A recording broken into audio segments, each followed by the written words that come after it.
le mal de tête. Ça se soigne souvent comme cela. Un peu de paracétamol et ça va mieux. Une molécule présente dans des médicaments très connus. Il s'achète dans les pharmacies librement, sans le moindre avis médical. A priori, un médicament qui fait du bien, sauf que parfois, ça dérape. Exemple, Nacera. Il y a 1 an, elle a failli mourir. Bonjour, j'aimerais une boîte de Dafalgan. Juste à cause de cela, une petite boîte de Dafalgan, pour soigner une simple grippe. Elle enchaîne alors les pilules, sans se méfier, et elle a tort. Au début du mois de janvier, j'ai eu une greffe du foie à cause du paracétamol. Ça m'a énormément surprise, je ne pensais pas que ça m'amènerait là. Résultat, 1 mois de coma, et pire encore, une greffe hépatique. Pourtant, pour soigner ses migraines, Nacera a longtemps respecté la notice. Pas plus de 1 gramme toutes les 6 heures. Et puis un jour... Je me suis rendu compte qu'à un moment, en fait, les doses indiquées ne me suffisaient pas. Donc j'ai commencé à en prendre 1 en plus, 2 en plus, de comprimés, jusqu'à 6-8 par jour. 6 à 8 grammes par jour, presque une habitude. Mais trop, c'est trop. Et en janvier, elle est hospitalisée pour une hépatite aiguë. Le paracétamol, un poison, jamais elle ne s'en serait doutée. C'est un médicament qu'on trouve en vente libre. On n'a pas besoin d'ordonnance pour s'en procurer. Et on voit des pubs à la télévision qui vantent les mérites du paracétamol. Et je ne pensais pas que le paracétamol aurait des conséquences aussi graves sur ma santé, sur ma vie même, parce que voilà, c'était une question de vie ou de mort. Pour bien comprendre, regardez ce schéma. Dans le foie, le paracétamol produit un poison. Rien de grave car à petite dose, le foie l'élimine. Mais si on en prend trop, le poison prend alors le dessus et le foie se détruit. Bizarrement, le cas de Nacera n'a rien d'exceptionnel. Cet hôpital reçoit des malades en surdosage chaque semaine. Bonjour. Bonjour. Alors, comment ça va depuis la dernière fois? Ça peut aller, ça va. Vous êtes en forme? Oui, enfin, j'ai pas très bien... Pour ce docteur, le phénomène serait même en augmentation. Il y a 15 ans, les intoxications par paracétamol, c'était essentiellement des intoxications volontaires, dans un but d'appel, etc.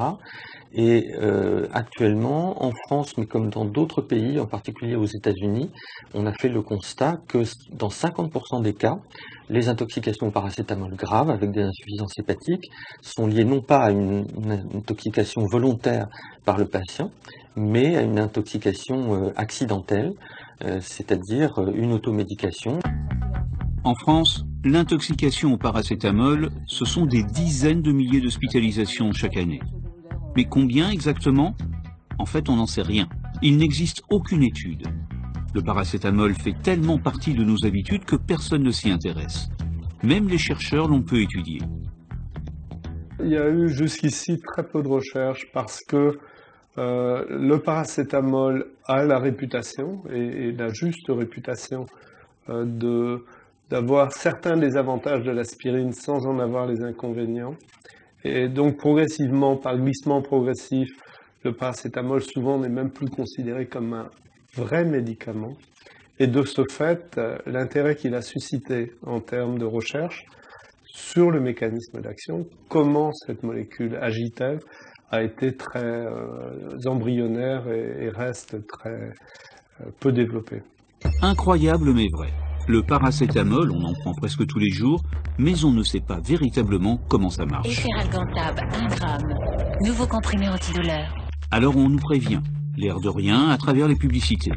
Médicament contenant du paracétamol, réservé à l'adulte et à l'enfant de plus de 50 kg. Lire attentivement la notice. Mais la notice, pas grand monde n'y prête attention.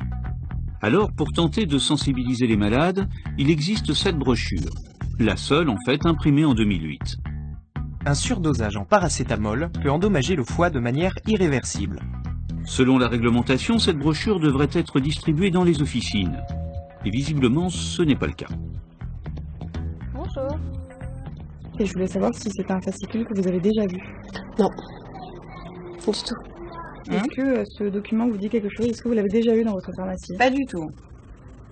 Et qu'est-ce que vous en pensez? Je pense que si vous l'avez eu et que je ne l'ai pas eu, c'est qu'il y a un problème déjà. Ah non, j'ai jamais vu cette brochure, c'est la première fois que vous me la montrez. Décidément, l'info a du mal à passer. Visiblement, personne ne croit possible de changer nos habitudes. Même en haut de la pyramide, on estime qu'une simple brochure n'y arrivera pas.